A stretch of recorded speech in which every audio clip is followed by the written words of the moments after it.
Hello, everyone. Hello, hello. Happy Thanksgiving weekend. This is Irlianna Samsara with the star report for next week and the overview of the December astrology. So, for those of you who are new to the channel, welcome, welcome. My name is Irlianna Samsara, and I am a Hellenistic astrologer. I also blend modern. I use whole sign houses, and I am here to give you the weather. Okay, let's just jump in. I hope you all had a wonderful and are enjoying this wonderful holiday weekend and just honoring our ancestors, always being great with a grateful, open heart. I have a huge list of people and things that I'm grateful for, and I'm sure you do too. So I know for me, it's always about no matter what life throws at us, to always go back to that space of gratitude. And Sag season is nothing if not that, where we can really, keep reminding ourselves of that, of the big picture. Sag, it's always about the big picture. Anyway, so let me just begin by saying that this week, before we talk about the first of December, Monday, this coming Monday, we'll start the weather that way. Monday, November 28th, we have Mars who is, of course, stepping backward in Gemini, trining Saturn. And so this is, when you think about Saturn, and you think about Mars, he's trying on all these different hats. What goals do I want? What ways of speaking and listening and relating to others do I want to, am I trying on for these next few months, trying on different hats? Well, the trine with Saturn is like saying, okay, we can try on hats, and maybe there's some wise elder energy that's blending in with that, like, to be more committed and maybe grounded and more future oriented thinking as we try on these hats, as we investigate and explore new ways of being and relating and thinking, that we have this nod, a little wink and a nod from Saturn. Maybe it's about some cold logic into, after this weekend. Hopefully we didn't do too crazy with our spending, but injecting a little cold air, maybe, Saturn in Aquarius, some cold logic onto the hot, out of bounds and retrograde Mars in Gemini. I don't know, possibly. It's like almost like the bouncing around energy will feel a little more tempered. The next day, on the 29th, Mercury is going to be in an exact opposition with Mars and Gemini. So that could, I think that can really speak to a desire to know the truth. Mercury is not in its home sign, but it's opposing Mars, which is in Mercury's sign. So there's this energy around big ideas and hope and optimism and confidence, and coming into, feeling maybe there's some working out that needs to occur with Mars and Gemini, with our goal setting and with the things that the ways in which we are looking at things. Again, that Mercury not really easily happening in Sag, not an easy place for him, but definitely there's this, it speaks to about truth and wisdom. Maybe, hopefully, let truth prevail. That's the words I'm seeing in my little cosmic screen there. Anyway, then we start the month of December with a Venus opposing Mars, right? Venus and Mars in opposition. Oh no. Oh yes. And I would just say overall this month, the feeling that I get when I look at all the transits, it's like this speaks a lot to being in our truth. I mean, and by the way, if you have not had a chance yet, please do watch Erin. I did two episodes with Erin Reese. She's amazing. She's written these outrageous books about India. You feel like you're there. But she's got a stellium and Sag, and so I figured no better person, right? But she can, there's a lot about higher truth and wisdom. So if you haven't looked at those two previous videos, yes, definitely have a look, because we do speak a little bit about the new moon and Sag in the first video of hers. But I will say that the overall feeling this month is, yes, hope, optimism, very welcome from the heavy eclipse season, especially when you have a South Node in Scorpio. You're dealing with a lot of letting go of the pain body and painful luggage, perhaps, and old stuck ideas about how we, survival and support, and so now that we have seen that, now we're like coming up out of the underworld. So Venus in opposition Mars, we start off the month with that. So a lot of this is definitely about, we're feeling our way and exploring what is our truth. How do we, with Venus and Sag, it's like, how do we relate with others in the highest way, in a way that is grand and expansive, and brings in higher wisdom and higher consciousness. It's a very beautiful. I mean, Venus and Sag, man. Not a bad. It's really clean up. Overall, like I said, we're going to be tested. This full moon coming up is not going to be an easy one, but again, it's a testing point. But before I talk about that full moon, I'll just circle back and say, okay, first of the month, we have Venus in an opposition with Mars. So again, we want to look at what is our truth, and how do our relationships with others, and trying on new ways of being and relating with others that is not going to be arrogant. That opposition can cause, we feel right about how things should be, or our desires have to be right, or there could be some spiritual arrogance or a superiority. That's the shadow side of Sag that we have to watch for, especially when Venus is there, that our relationships don't take that tone. Mercury square Neptune will come on the 1st as well. So, again, in that square at Neptune, this is all speaking to, this higher truth, and maybe there's confusion and there's deception and illusion around what we might consider what our truth is, and it might be a little confusing for us. But we certainly, I would say, also the element of forgiveness is really huge for what we're moving through in this month.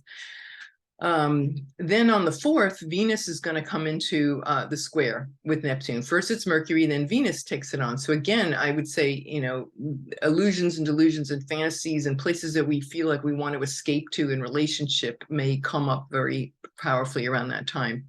As Jupiter, then on the 6th, which isn't that called, wait, it's St. Nicholas Day, right? December 6th? Yeah. All right. Catholic schoolgirl, I can't speak. Catholic schoolgirl here. I remember the St. Nick, and then we had the Advent calendars. They still make those things with little windows, and you put the little, I don't know, you find that isn't there the Christ child behind one of those windows? And I don't know. It's so cool. I just flash from the past.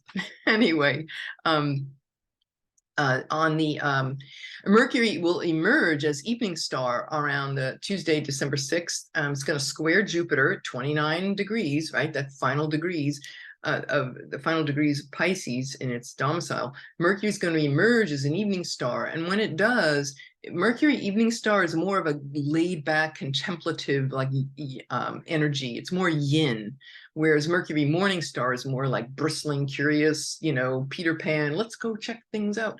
But in that contemplative way, the Mercury evening star is more contemplative.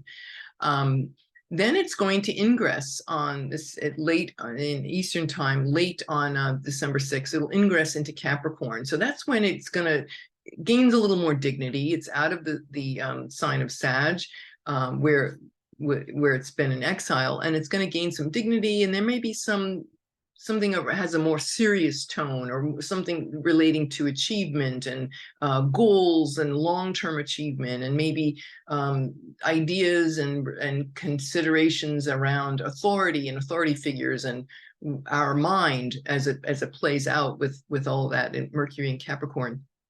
It is going to retrograde at the end of the month. It will enter its shadow on Monday, 12/12, Monday, December 12th. Mercury will enter its shadow. The shadow retrograde period will begin at 8 degrees of Capricorn, and it'll go fully retrograde at the end of the month. Yeah, I'll talk more about that in just a minute. Meantime, around December 9th, Venus is going to be going into the sign of Capricorn. So again, she was, they're kind of tag teaming each other. They're together in Sag. Now they're going to go hang out in Capricorn. So again, there's this idea about this more serious tone of relating, a more maybe somber or more serious, or just something more solid. There's this feeling of wanting to achieve, solid, committed relationships, something that will stand the test of time, that will certainly be at play as Venus moves through the sign of Capricorn.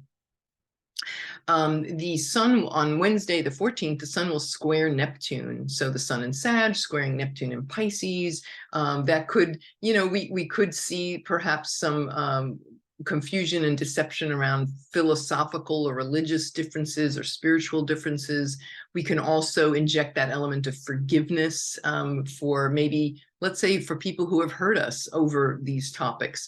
But there's always, when Neptune at that late degree and making that square, there's this element of forgiveness and compassion. So there's that, sun square Neptune. And then Jupiter will finally leave Pisces once and for all on the 20th of the month. It will go into the sign Tuesday, the 20th. Jupiter will enter Aries, and it will stay in Aries until May 16th. It'll enter Taurus. It'll be one of the big transits for next year. It's not going to retrograde anymore in Aries. It's done. It's just going to plow right through in 5 months, right at lightning speed. Of course, Mars in domicile. We'll talk more about that when we get closer to it. But Mars is the domicile ruler. Jupiter will be in Mars's temple.